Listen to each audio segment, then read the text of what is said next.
立法院这个会期还没结束哦，现在已经定了下个会期，2月24号开议，他们要这个卓荣泰施政报告。本来立法院行政院就要来施政报告，要报告什么呢？3月3号台美关税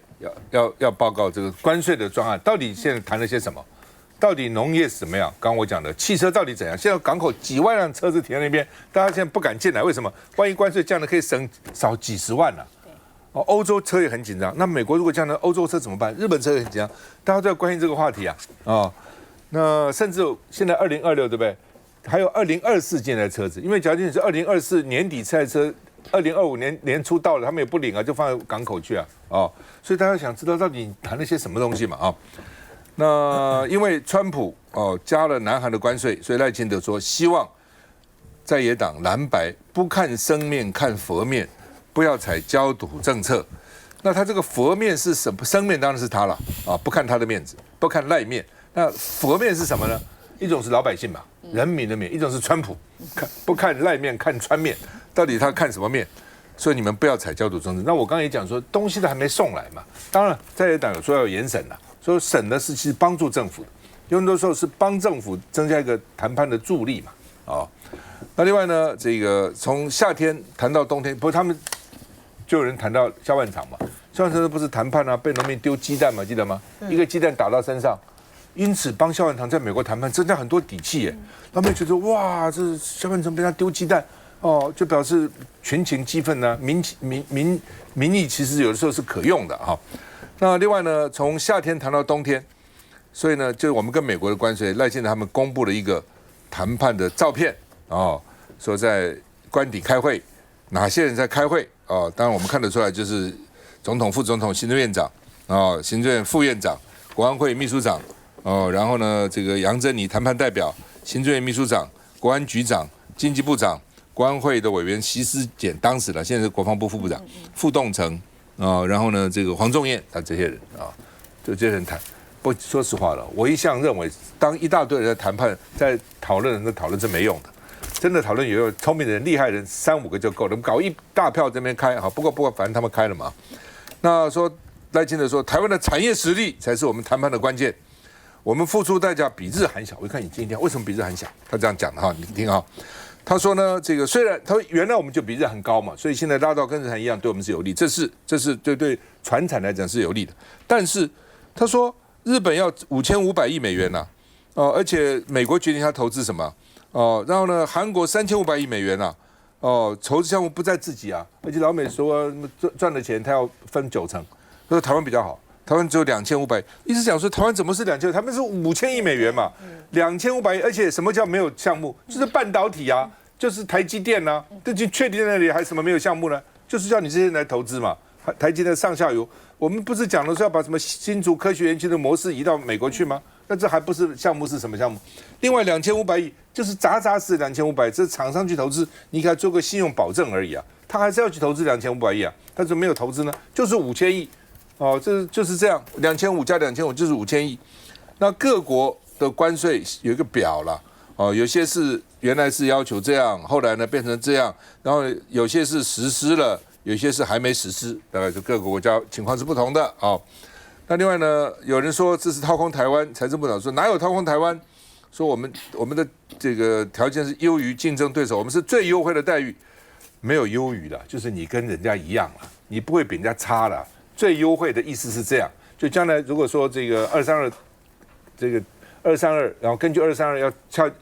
要这个增加你半导体的关税的时候，你不会比别人差，就跟别人一样，这叫最优惠。不是说人家20%你15%，不是这样，人家15%你也15%，就是这样，哪有优？就是这样子，没有比他差，但是也没优那另外呢，赖清德说，如果不违宪，他会去国会报告，但是不能针对特定预算。他选举时候也讲过要去，到现在没去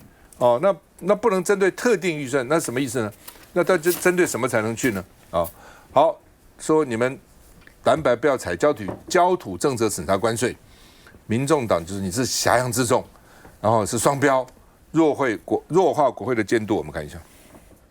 总统赖清德接受专访，特别感谢副总统萧美琴跟行政院副院长郑丽君对关税的贡献。郑丽君副院长他非常用心啊，他提出了台湾模式，就是拿台湾的科技产业跟台湾的制造业做后盾，是，然后去跟美国谈判，好，然后取得这个15%没有叠加的对等关税，争取到台美15%对等关税。专访中也秀出开会照片，总统说谈判期间都得半夜盯紧进度。所以我们常常都是半夜啊，都是持续都是在盯着整个谈判的过程，因为我们不希望，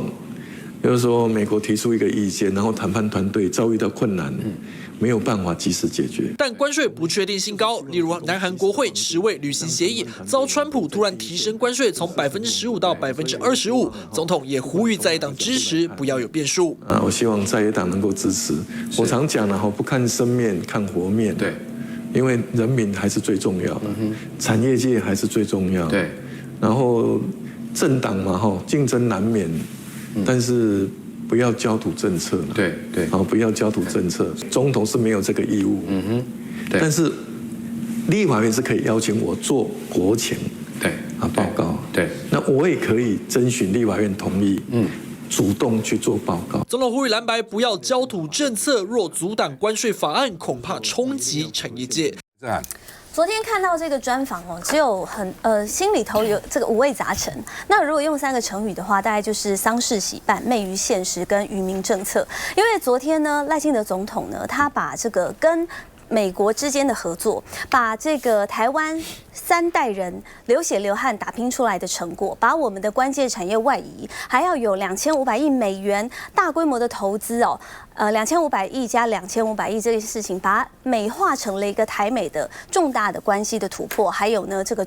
台美关系的这个重大突破。那我们就觉得说，这完全就是一个丧事喜办，因为除了15%的这个关税之外，后面还有什么？刚提到的美猪美牛，后续是不是要陆续开放？对农民的冲击是什么？那么制裁权还有很多的未来相应要开放的东西，内容都不清楚。然后呢，昨天总统就说，大家不要焦土政策，开始语带威胁。然后说我们赶快审。今天呢，卓荣泰院长进一步说，在野党赶快审。请问一下要审什么？你们行政院根本什么东西都没有拿进来，要叫立法院审什么？所以今天呢，竟然可以这样子的这个空口说白话，而且是在说谎话，当众在做愚民的政策，我们觉得非常不可取哦。另外，昨天看到赖清德总统的一个做法，就让我想起到去年，大家记得吗？去年南韩的总统宣布戒严的时候，那个时候呢，民进党的立法院党团的小编竟然发了一个这个一面叫好的文，然后呢，好像仿佛是这个戒严是多么了不起、多么伟大的一个事业跟志业一样。而且他们似乎打算要跟进。那昨天看到赖清德总统呢，就好像是这个小编上身，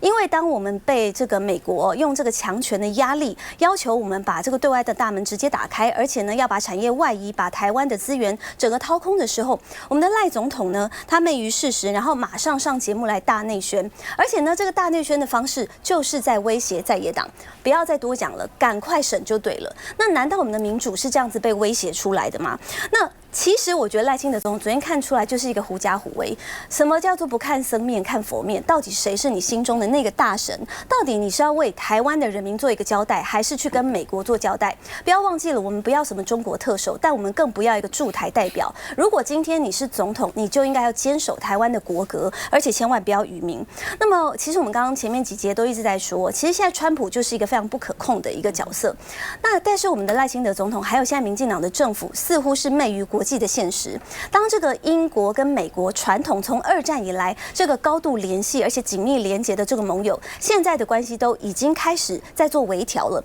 我们不要说生变，但它确实在微调。而且呢，他们不只是考虑到了政治当中的结盟关系，他也必须要在经济上面去做避险的时候，我们现在还在走单边主义，还在死抱这个美国的大腿。这件事情是不是真的是一个国际观，拥有国际观，而且呢可以于衡这个世界全球的局势做出来的理性判断？其实，在川普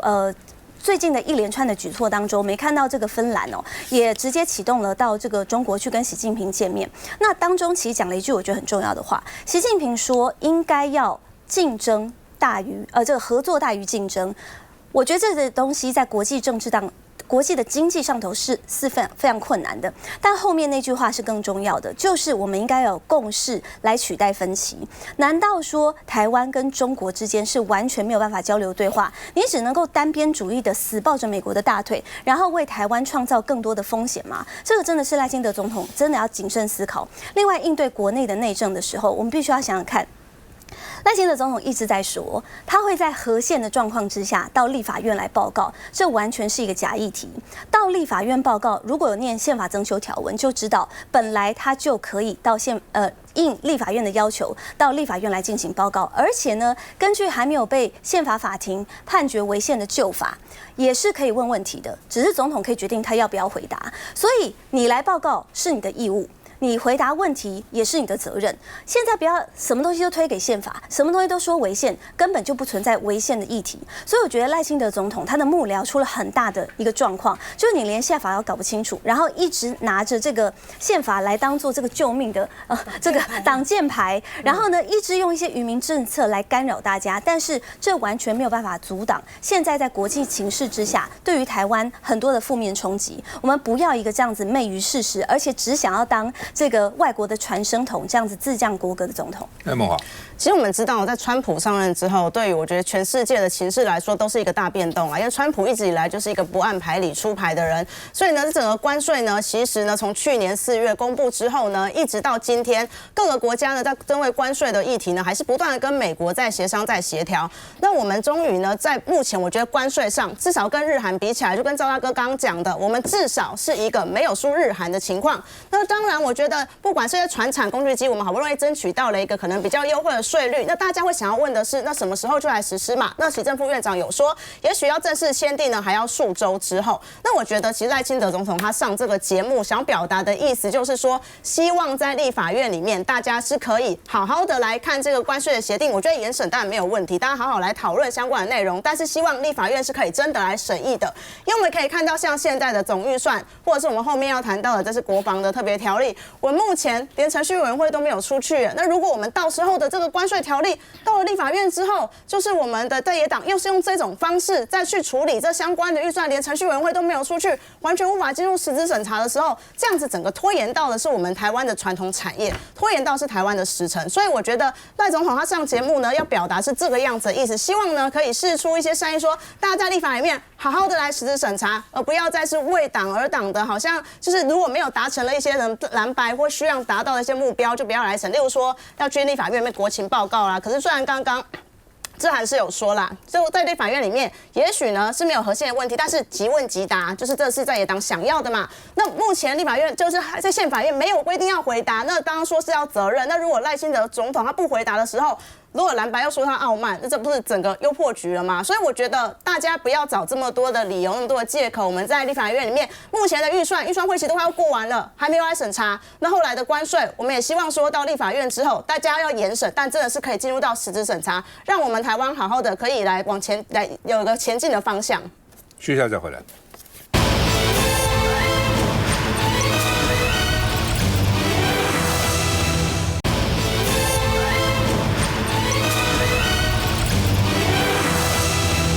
好，因为民主党提出4000亿的这个国防预算，国民党所以也会提出来，最高不会超过9000亿啊，而且呢，这个应该有的都会包含在里面。那赖清德总统就说，这是国防专业，你们蓝白你们懂国防，不应该越俎代庖啊！而且我主张的台湾 Dome 台湾之盾，恐怕会有个破洞台湾之盾到时候万一这个没有那个没有会破洞啊。民众党因为自提了一个军购版本，赖清德说呢，这个不应该自己立法委员来提出预算来啊。赖清德说，国会有责任要审我们的预算，不能拿审预算当成筹码好像要跟我讨价还价，不可以的啊。那另外呢，国民党的版本说，能够买的武器我们都会写在里面，都在里面了那另外呢，不过赖清德有一点我到现在也是不解，他是说1兆2500亿。要分8年，1年才1000多亿啊，那为什么不编在一般的这个经常年度预算里面啊？以前编特别预算有，比如说要买F16，要买幻象2000，甚至这个潜舰，那是很多钱，而且要分好几年，你一次变成一个特别说，那现在不是啊，你每年既然1000多亿放在经常门也可以啊，那为什么要放特别预算？哦，那在野党就担心，立法院担心是变成一个空白支票嘛，哦，那你项目也不讲清楚，那你随便编随便买，怎么回事？所以我觉得这点就编在经常门预算，大家没话讲嘛。好，另外一个世界毁灭钟，从1947年开始有这个钟，哦，然后呢，就是世界什么时候末日？我觉得它的末日主要是讲核战了啊。那另外呢，说已经破纪录了，世界倒数只剩下85秒，世界毁灭了啊。那主要3个理由啊，那一个是呢，这个俄罗斯跟乌克兰，因为俄罗斯有核武啊，美国跟以色列也轰炸伊朗，伊朗为了要发展核武啊，印巴的边界冲突啊，亚洲特别是台海啊，朝鲜半岛、北韩也有核武啊，还有中国对台湾的威胁，中国有核武啊，就有他们认为有核武一用，世界就毁了啊。那昨天晚上这个调快了4秒钟，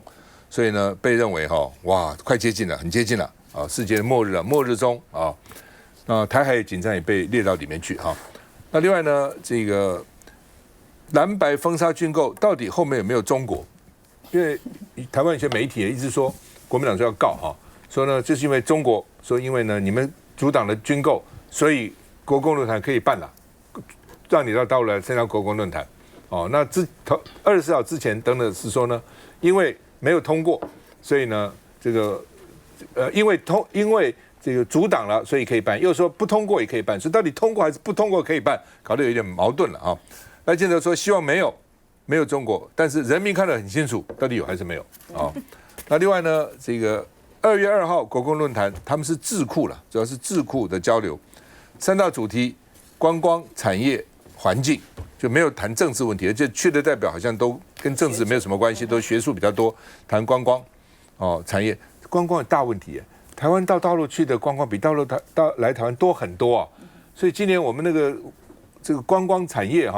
就是等于逆差7000亿台币啊，多大的钱呐？7000亿啊！当然不止到大陆，到日本、到其他香港啊等等，但是你总是应该让大陆人来啊，赚人家钱啊，这个蛮重要的否则不平衡啊。两岸旅游，所以变成一个很重要的一个议题了哈。那另外呢，这个国台办说呢，美国要在台湾设弹药测试场，国台办说让台湾变成地雷岛，最后呢百姓受害所以你在台湾测验什么武器啊那另外呢，因为民进党或是这个自由时报说国军因为挡了军购，所以才有国共论坛。那消息人就是说，国民党跟中共交流也不需要门票，以前也常常办国共论坛，也没有说我通过什么，我不通过什么那所以呢，国民党现在说要告自由时报，我们看一下。2月2号到4号，与我们李副董事长，还有40几位的专家学者，到中国大陆北京，出席由双方智库举办的两岸交流合作前瞻论坛。倒数不到1个礼拜，国民党与大陆的首次国共智库论坛千呼万唤始出来。两岸大交流、大合作、和平发展、互利共荣，完全符合两岸人民的利益。在正席会之前，先就民生议题与对岸智库学术单位分享经验。蓝营方面，由国民党副主席萧旭腾担任领队，与智库副董事长李鸿源、商总两岸小组副召集人李德维，加上学者40多位。主论坛2月3号在北京登场，交流议题主要在观光、医疗、能源、防灾、AI 等领域。阔别9年恢复国共论坛，大陆方面也挑在28号上午10点同步宣布论坛细节。出席的成绩为何？我们愿意在坚持9·2共识、反对台独、共同政治基础上，和各界人士加强交流交往。至于国共论坛之外是否触及正席会，蓝营重申客随主便，但在这之前也被国安人士指出，此行涉及阻挡军购等交换条件。中国国民党要跟大陆交流，需要门票吗？我们双方有共同的政治基础，坚持9·2共识，反对台独嘛。我们有专家学者。有受到了相关单位的关切，因此有临时取消随团的情况。我们真的呼吁赖清德政府、民进党高抬贵手只能呼吁高抬贵手，重启国共党对党交流，难关重重。来，南京，这个交流呢，现在被民进党呢就是抹红的非常的厉害了哈。就我觉得民进党他就是用这种非常简单的逻辑，因为军购预算呢，毕竟是一个很专业的一件事情啊，就是在没有完全没有细目的情形之下，就要我们全民纳税人付1.25兆哈，这样子这么庞大的一个预算。然后我觉得这个是一个非常不负责任的一个做法，但是呢，民进党呢非常的省事，就把这个预算的不通过呢，就归咎在说啊，因为国民党想要到大陆呢去交流啊，去开会啊，哈，所以呢就拿这个军购啊，不通过这个军购预算呢，拿来做这个门票。我觉得如果说把这个国共两边的这个交流呢，看的呢有如此的轻易哈。啊，我不通过这个预算，我就可以换到这个交流。那你这个交流的结果是要换得是什么样的东西？对于台湾有些什么样的重大的一个伤害？我觉得这个是完全是一个不成比例的一个类比的胡乱比喻啊，就乱做文章。但是因为这一套呢，对民进党的支持者有效，所以说呢，民进党呢就很乐意在这边呢尽量的这个做文章。事实上呢，国共之间呢这个论坛，它其实已经不叫做国共论坛了啦。它从过去的时候，不管是叫做和平交流论坛啦、经贸论坛啊等等，那这一次呢，这个正式的名称呢叫做交流合作前瞻论坛。这部分的交流呢，其实双方已经停了9年了啊。我觉得在现在的这个情形之下，我们一直不停的讲，赵先刚才也在讲，那个末日钟呢都已经加快了，只剩下这个倒数85秒的情形之下，当我们一直不停的在说2027年。中共呢是具备有犯台的能力的时候，在这样的情况之下，国共之间难道不需要台湾跟大陆之间不需要有一个交流平台来降低彼此的敌意吗？而且有任何的正面性的交流和对话，对台湾的安全只有更多的保障。今天这个郑丽文啊，这个主席他在国民党中常会呢，他引用的是说，他前2天听到他的一个好朋友说的一段话，他觉得讲得非常的好啊。他说这个美国呢曾经是台湾的恩人啊，但大陆呢是我们的亲人哈，我们绝对不会忘记美国人的情谊，也绝对不会呢骨肉相残啊。我觉得在两岸的生活的民众呢，都会有这种很深的感触。我们现在呢最要避免的就是恶意螺旋的上升，然后需要的呢是双方呢堆叠这个善意。我觉得赵先讲过的一句啊是非常非常重要的，对于我们的两岸的民众来讲，他说台湾呢最大的安全的屏障，并不是长枪大炮，而是大陆人民对我们的这个善意啊。当大陆人民呢对我们有充足的善意的时候呢，如果中共当局呢想要做任何的比较激进的这个行动的话，大陆人民会反对的。但是在两岸的敌意呢目前呢如此高涨的情形之下，我觉得我们现在所要做的就是拆除这个恶意的这些的障碍，然后堆叠善意。这一次呢，萧旭岑和李鸿源带领的这个学者的访问团要做的就是这样的一件事情。元之，我先讲那个，像民众党啊，已经提了一个军购的特别条例嘛，哈，4000亿。那国民党现在准备要提啊，这代表什么？代表说在野党从头到尾都没有要讲党军购，一点都没有。反而我们很担心呐，这个事情卡在那边，所以大家才想说赶快有解放。那现在卡在哪里呢？卡在说执政党这1.25兆有一大笔都没有讲清楚到底要怎么使用。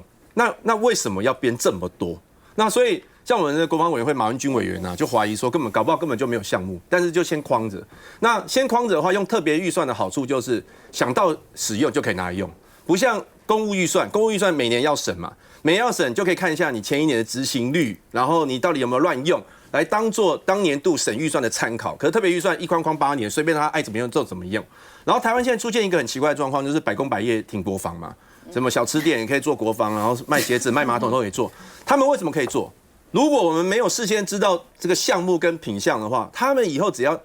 比一般人先知道国防部要买什么，他们就可以赶快去变更项目，然后就赶快去做采购，然后就可以接到国防部的生意。以前不是很多人都这样搞嘛？他只要知道高铁哪里要设站，先得到讯息就赶快去旁边买地，对不对？然后等那个地涨。那我们的国防部都不告诉大家，资讯都不公开透明，就会出现百工百业，真的会非常繁荣啦。然后台湾就会非常多人在做军购，所以现在的问题就是。他们一直讲不清楚，我觉得关键在这边。那也因为他们讲不清楚这一块，他们也不好辩护，所以就找自由时报来做认知作战嘛，就去扯说什么国民党国共论坛，然后是老共很高兴啊，因为我们党军共成功啊，所以